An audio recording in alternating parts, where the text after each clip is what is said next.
another innocent victim of a homicidal maniac.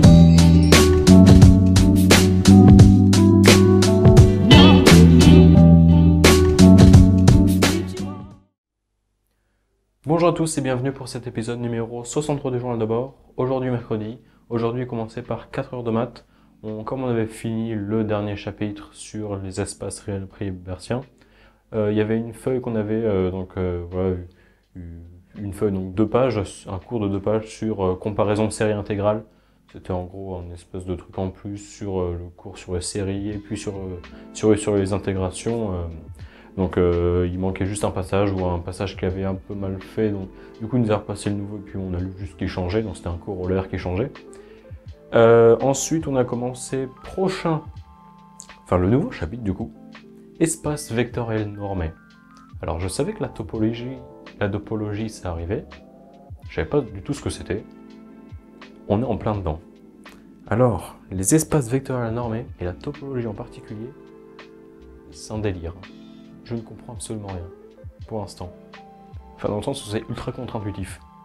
On nous avait appris, avec la distance, les normes des espaces vectoriels, que la norme d'un vecteur, c'est la racine carrée de la somme de ses composantes sur chacun des vecteurs de la base de l'espace vectoriel, chacune au carré. Puis maintenant, en fait, il y a différentes normes. Ce qui fait que, par exemple, on a vu différentes normes. On a vu, par exemple, la norme, il y a la norme 1, la norme 2 et la norme infinie. Par exemple, c'est celle qu'on a vue. Par exemple, la norme 1 dans le cas des K puissance n, donc un corps puissance n, genre typiquement les vecteurs dans un espace vectoriel R ou n de dimension n.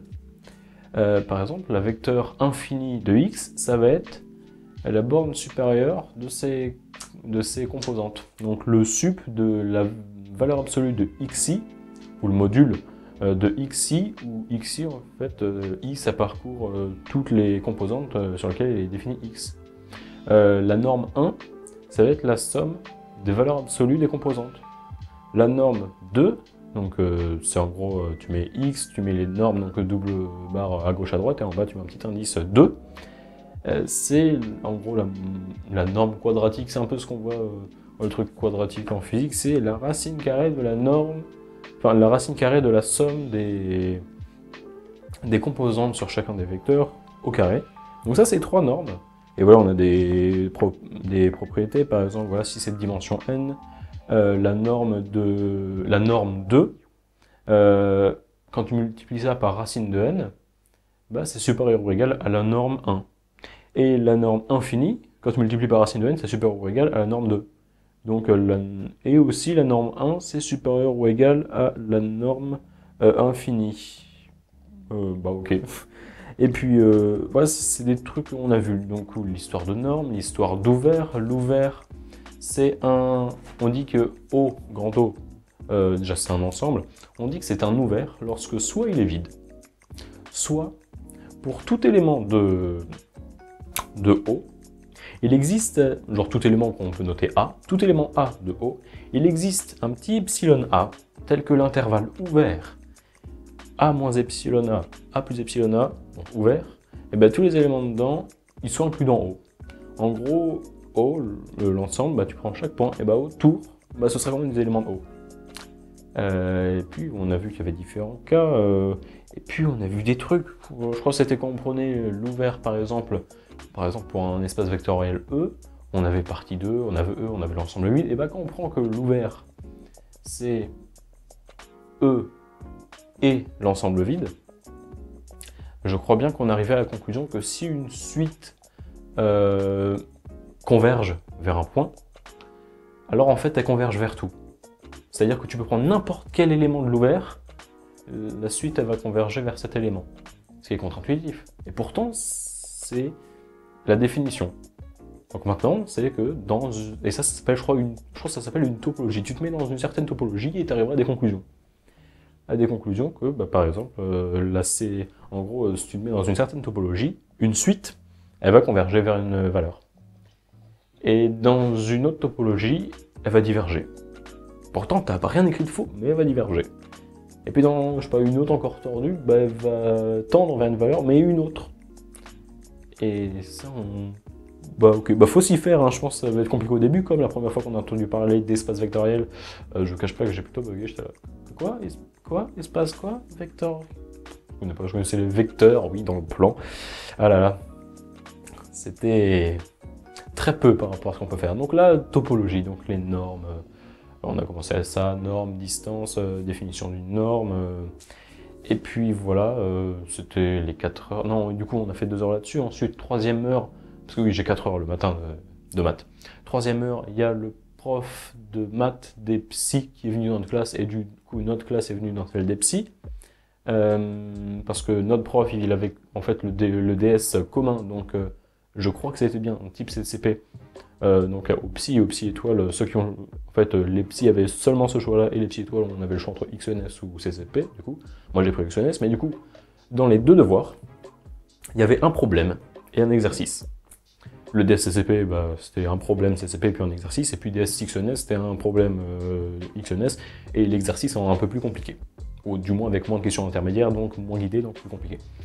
Et du coup, leur prof avait corrigé le problème CCP. Du coup, il est venu, il nous a corrigé le problème CCP. Ensuite, quatrième heure, bon, il a allé leur corriger dans leur classe. Et du coup, notre prof, il nous avait déjà corrigé l'exercice, vu que c'est lui qui a corrigé l'exercice, pas le problème. Et il est venu dans leur salle, du coup, leur expliquer voilà, comment corriger l'exercice. Du coup, pendant 1 heure, on avait un autre prof différent.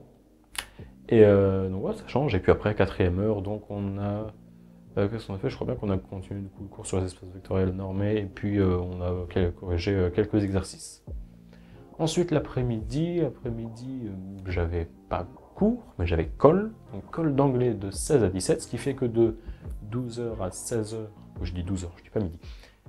Donc de midi à 16h, j'ai corrigé, enfin, c'était plutôt du coup de midi à 15h, j'ai révisé à fond propagation des ondes, dispersion et atténuation, et diffusion thermique. Donc j'ai révisé ça à fond, et puis après, pendant une demi-heure à peu près, une demi-heure, 3/4 d'heure plutôt, j'ai révisé la méthode pour la colle d'anglais, j'ai appris, voilà, je me suis remis dans la tête des mots pour changer, parce que en fait notre prof d'anglais nous a fait remarquer qu'on utilisait souvent, très souvent, les mêmes mots. Quand quelque chose est bien, on va dire it's good. Quand quelque chose n'est pas bien, on va dire it's bad. Quand on veut dire aussi, on va très souvent dire also. Et du coup, les colleurs, ils sont toujours ça.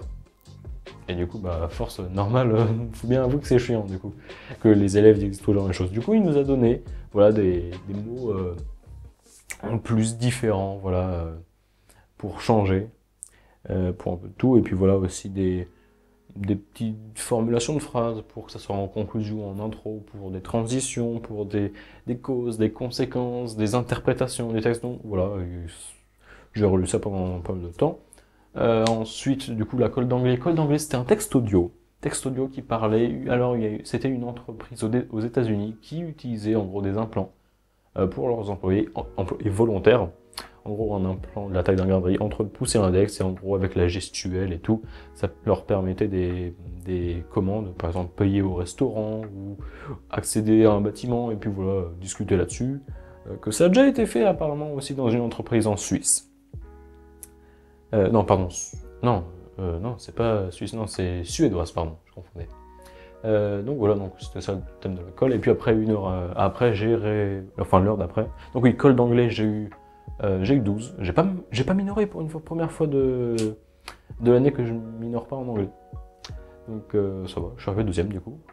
Et puis après, du coup, l'heure d'après, j'ai révisé donc la physique, division thermique, propagation des ondes, dispersion, atténuation, et puis après on a eu la colle. Alors notre prof de colle, c'était le prof de physique des prépas ATS. Et sympa. Par contre mon exo, tellement peu guidé. On dit ok, t'as évidemment une corde qui est accrochée, d'une certaine masse linéique, donc masse par longueur, et puis elle est accrochée, et puis au bout il y a une poulie. Et en bas il y a une masse de 90 kg. On dit il y a une longueur L, entre là où s'accrochait et puis la poulie. On dit ok, on pince un peu la corde, on pince au milieu, on dit bien au milieu, au final ça sert à rien, mais on dit qu'on pince au milieu. Après, on enregistre le bruit avec un micro, et au bout du micro, il sort une tension. Et on a à quoi ça ressemble la tension. Et on donne 3 périodes, combien ça vaut. Calcule la longueur de la corde. Faut faire équation d'Alembert, résolution, toute la démo du cours, s'arrêter au milieu parce que t'as pas besoin de la résoudre en entier, passer par une formule qu'il faut, je sais pas quoi, en gros la dissociation de variables, c'était quand t'avais un point, quand t'avais un nœud. Ça, je savais pas que quand t'avais un nœud, tu pouvais faire dissociation de variables. Sans doute on l'avait vu, mais j'avais oublié. Donc voilà, et puis au final, j'ai plutôt bien réussi du coup, mais ouais, vraiment pas aidé quoi. Genre, une question, trouve la longueur de la corde. Du coup, il fallait faire tout ça, et puis après s'arrêter un moment et dire que, ah voilà, et tout, puis interpréter que comme t'avais des entiers, parce que voilà, c'est périodique, t'avais des entiers, et puis t'es là, ah oui, ça c'est les harmoniques, du coup le fondamental c'est ça, et puis du coup je trouve, infâme. Bon, j'ai eu 13, j'en fait deuxième. Les notes, ça fait 19, 13, 14, non, pardon, 19, 13, 5. Donc milieu plus. Bon, je sais plus, enfin, milieu.